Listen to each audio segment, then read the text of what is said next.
Hello, this is Tony Heller from RealClimateScience.com with some good news for the polar bears.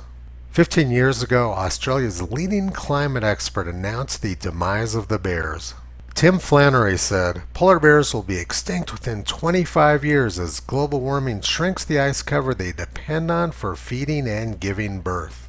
And things got even worse. 1 year later, Nobel laureate Al Gore predicted the Arctic would be ice-free by the year 2014.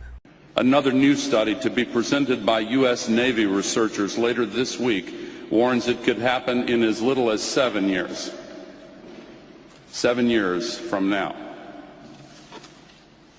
In the last few months, it has been harder and harder to misinterpret the signs that our world is spinning out of kilter. This woman in Germany was so upset about the news that she jumped into the polar bear enclosure at the zoo in order to give the bears a hug. But since Tim Flannery and Al Gore made their prophecies of doom 15 years ago, there's been essentially no change in Arctic sea ice extent. And now scientists are predicting polar bears could vanish by the end of the century. These scientists haven't fared very well in the past with their prophecies of doom. So now they've learned to make their prophecies expire after they do.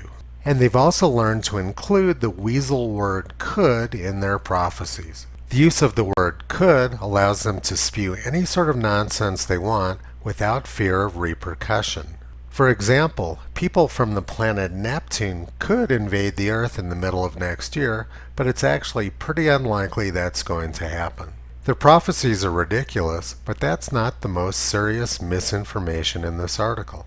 They say Arctic sea ice has been steadily decreasing since the beginning of satellite records in 1979. This has become the standard claim of government agencies and climate scientists. But what they're saying isn't true. The 1990 United Nations Intergovernmental Panel on Climate Change report told a completely different story.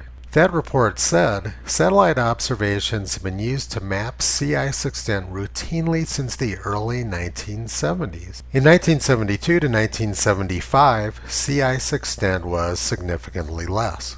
The 1990 IPCC report showed a net increase in sea ice over almost a 20-year period.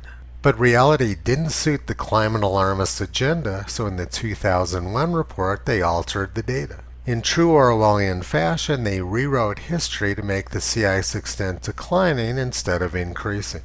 This was the 1990 United Nations report, and this was the 2001 report. They changed the data to turn an increase in sea ice into a decrease.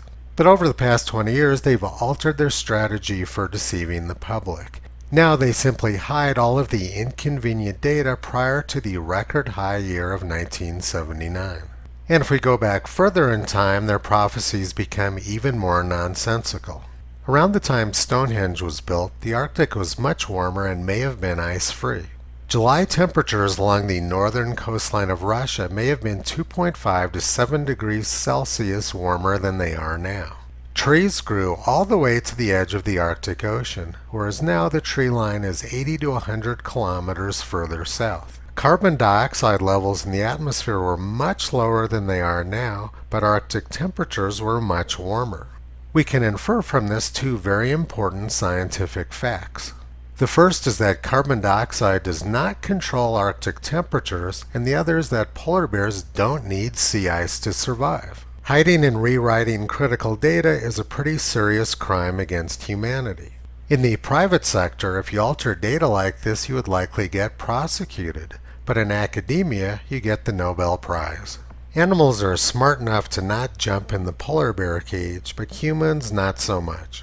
Toto has been pulling back the curtain on these frauds for almost 14 years. You can visit him, Kyrie, and Caesar on the web at realclimatescience.com.